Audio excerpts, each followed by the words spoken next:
সরকারের জাতীয় রাজস্ব বোর্ড এনবিআরের এসআরও বাতিল দাবিতে ঢাকা কাস্টমস হাউসে রোববার থেকে কর্মবিরতিতে সিএনএফের কর্মকর্তা কর্মচারীরা।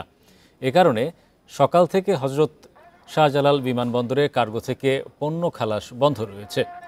সিএনএফ কর্মকর্তা কর্মচারীরা জানান, আগে সিএনএফ কর্মীরা মালামাল খালাস করতেন, কিন্তু এনবিআরের নতুন এসআরও জারি হলে কুরিয়ার সার্ভিসের মাধ্যমে পণ্য খালাস করা হচ্ছে। এর মাধ্যমে অনৈতিক সুবিধা আদায়ের অভিযোগ তাদের।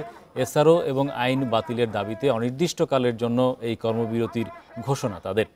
শাহজালাল বিমানবন্দরে আমদানি পণ্যের শুল্কায়ন করে প্রতিদিন প্রায় ৩০ কোটি টাকার রাজস্ব পায় সরকার।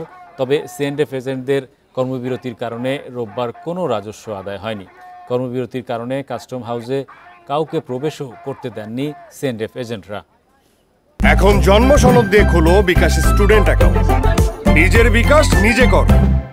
আমরা কাজ করে খেতে চাই, আপনি হঠাৎ করে ৮,০০০ লোককে বেকার করে দিয়ে ২৯ জন লোকের হাতে এই জিনিস দিবেন, এর পিছনে কারণ কি?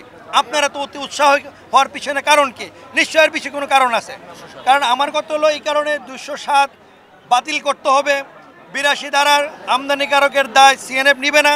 আমাদের যিনি হেড অফিস, সেখানে আমরা জানিয়েছি এটি সরকারের একটি আইন এবং একটি বাস্তবায়নের জন্য আমরা ফিল্ড অফিস আমরা সেই অনুযায়ী কাজ করছি। তারা হয়তো মনে করছেন যে এটি আসলে তাদের জন্য সমস্যা, কিন্তু এটি আসলে রাষ্ট্র এবং জনগণের জন্য সুবিধা। তো তারপরেও তাদের সাথে আমরা কথা বলেছি এবং বলেছি যে আমরা যথাযথ কর্তৃপক্ষের কাছে এটিকে আমরা প্রেরণ করব।